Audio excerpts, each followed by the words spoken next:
योगस्य चित्तेन पदेन वाचा मलं शरीरस्य च वैदिकेन योपाकरोति प्रवरं मुनीनां पतंजलि प्राञ्जलरानितोऽस्मि। हरि ओम। आज के पतंजलि योग दर्शन के द्वितीय अभ्यास क्रम में हम कल के छूटे हुए विषय से आगे बढ़ेंगे। कल हमने चर्चा किया था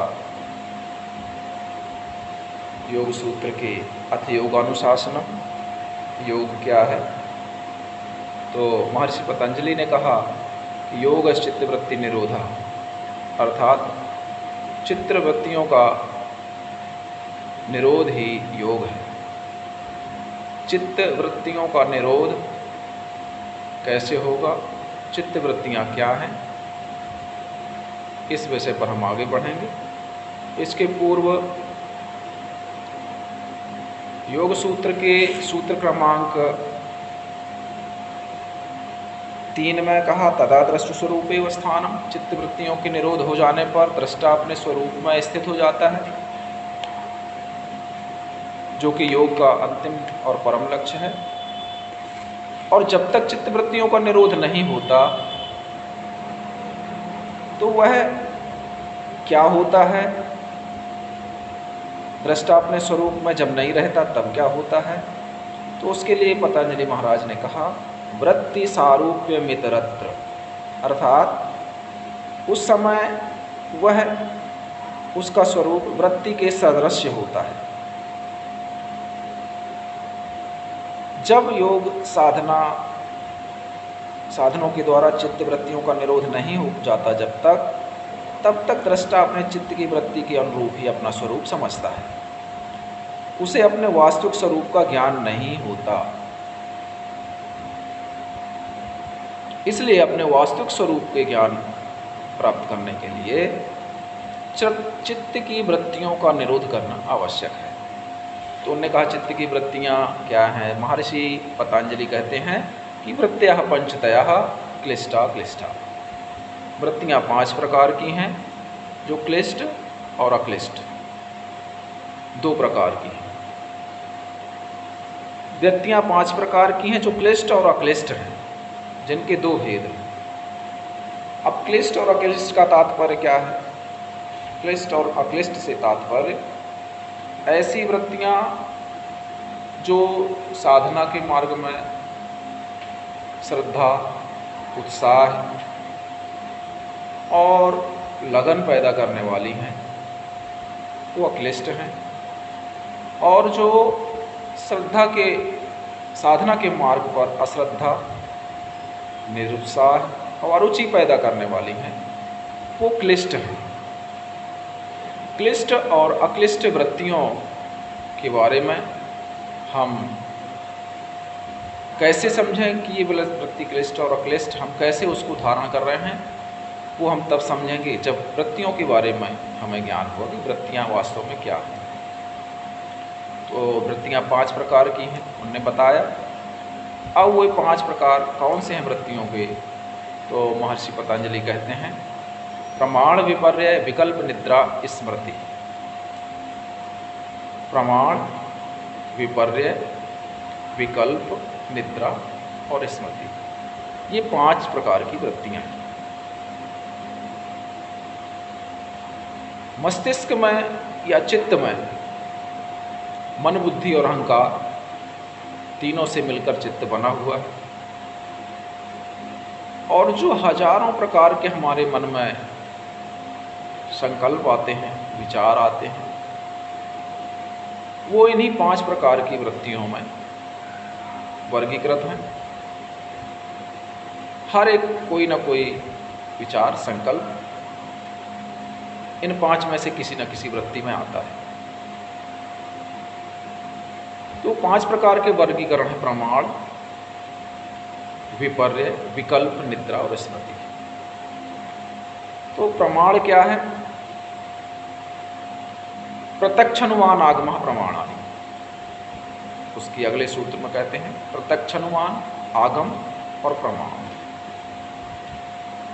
प्रत्यक्ष प्रमाण, अनुमान प्रमाण और आगम प्रमाण। तो प्रत्यक्ष प्रमाण है जो हमारी इंद्रियों से हमने स्वयं अनुभूत किया, इंद्रियों के द्वारा प्रत्यक्ष हमारे अनुभव में आया, ऐसा प्रमाण प्रत्यक्ष प्रमाण है। फिर अनुमान प्रमाण, जिस किसी कार्य, घटना, दृश्य से हम किसी अनुमान पर पहुंचते हैं, जो हमारे प्रत्यक्ष इंद्रियों पर के ज्ञान में एक चीज आई और दूसरे का हम अनुमान लगाते हैं, वह अनुमान प्रमाण है। और आगम प्रमाण, आगम प्रमाण वह है जो महर्षियों के, महापुरुषों के आप्त वचन और हमारे शास्त्र, उनमें जो लिखा है, जिनके प्रति हमारी श्रद्धा है और जिन पर हम विश्वास करते हैं, वे आगम प्रमाण है। अब इन प्रमाणों से प्राप्त ज्ञान से यदि हमारी वृत्तियां साधना की ओर प्रेरित होती हैं, साधना के प्रति श्रद्धा और उत्साह पैदा होता है, वो अक्लिष्ट है। और जिन प्रमाणों से हमारी वृत्तियां साधना के विपरीत, साधना के मार्ग में अश्रद्धा पैदा करती हैं, निरुत्साह पैदा करती हैं, ऐसी वृत्तियां क्लिष्ट हैं। इस प्रकार यह प्रमाण हुआ। तत्पश्चात दूसरी वृत्ति का नाम है विपर्य। विपर्यो मिथ्या ज्ञान तद्रूप प्रतिष्ठम। विपर्य के बारे में महर्षि ने कहा, विपर्यो मिथ्या ज्ञान तद्रूप प्रतिष्ठम। विपर्य वह है जो मिथ्या ज्ञान है, जैसा है नहीं उसके विपरीत ज्ञान होना, वह विपर्य है। रेत में, चमकीली रेत में पानी होने का भ्रम होना,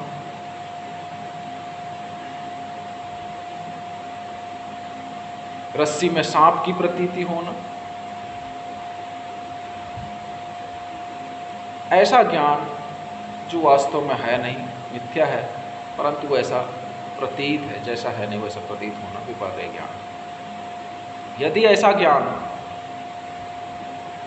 साधना में सहायक उत्साह पैदा करने वाला है तो अक्लिष्ट है। उसके विपरीत साधना में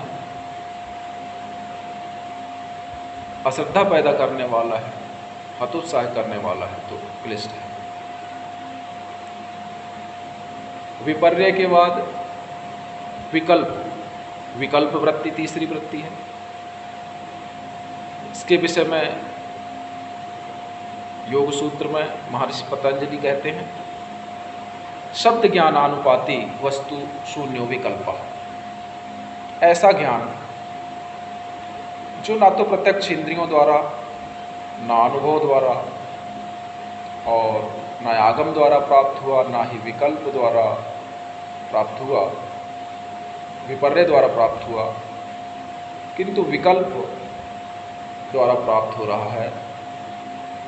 तो विकल्प यानी शब्द ज्ञान, शब्दों के आधार पर, जिसे हमने देखा नहीं, अनुभव नहीं किया, किंतु किसी के वर्णन के द्वारा जिसने उसको अनुभव किया है, उस चीज़ को अभोग किया है, उनके वर्णन करने से हमें एक उस ज्ञान का, उसका अभाव होता है, जिसको हमने देखा नहीं, सुने हुए अनुसार हम उसकी कल्पना करते हैं, वह विकल्प वृत्ति है।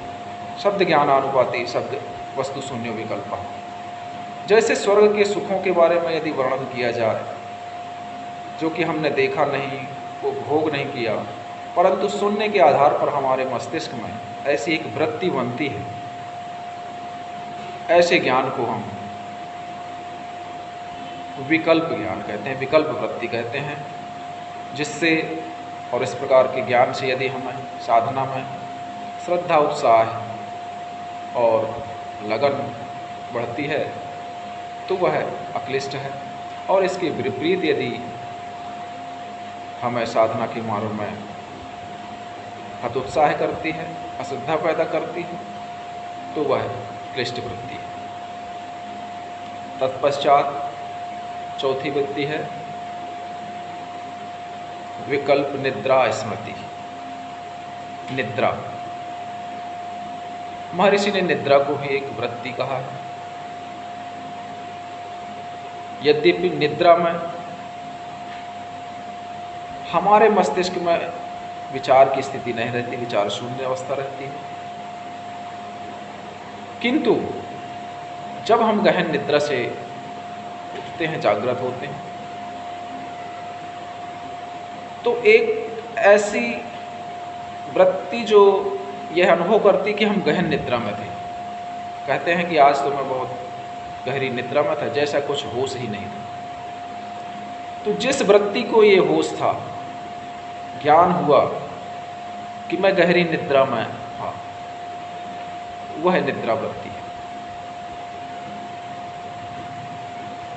इसके बाद स्मृति। स्मृति वृत्ति के बारे में कहते हैं अभाव प्रत्यालंबना वृत्ति निद्रा। अभाव प्रत्यालंबना वृत्ति निद्रा, अभाव के आलंबन का ज्ञान कराने वाली वृत्ति निद्रा है। गहन निद्रा में जब कुछ हो, सारी चीज़ों का अभाव था, गहन निद्रा में थी, उस वृत्ति का जो अभाव कराती है कि आज मैं गहन निद्रा में था, वह निद्रा वृत्ति है। इसके बाद कहते हैं अनुभूत विषय संप्रमोशी स्मृति। स्मृति वृत्ति आती है, पांचवी वृत्ति, जिसके बारे में कहता है कि अनुभव किए हुए विषय का आलंबन को प्राप्त कर पुनः जागृत हो जाना। हमारी जो चारों प्रकार की पिछली वृत्तियां हैं, उन वृत्तियों का जब कारण सामने उपस्थित होता है तो वह प्रकट हो जाती हैं, स्मृति में आ जाती हैं, वह वृत्ति हमारी स्मृति है। तो ऐसी वृत्तियां यदि साधना में उत्साह और श्रद्धा पैदा करने वाली हैं, लगन पैदा करने वाली हैं, तो अक्लिष्ट हैं, वरना क्लिष्ट है। इस प्रकार ये 5 वृत्तियों का वर्णन महर्षि पतंजलि ने अपने योग सूत्र में किया है, और इनका निरोध ही योग की साधना है। चित्त को निर्मल करना ही योग को प्राप्त करना है। अब आगे कैसे हम चित्त वृत्तियों का निरोध करेंगे, कैसे निरोध कर सकते हैं, उनका क्या प्रभाव होगा, इसका वर्णन हम आज कल करेंगे। हरि ओम।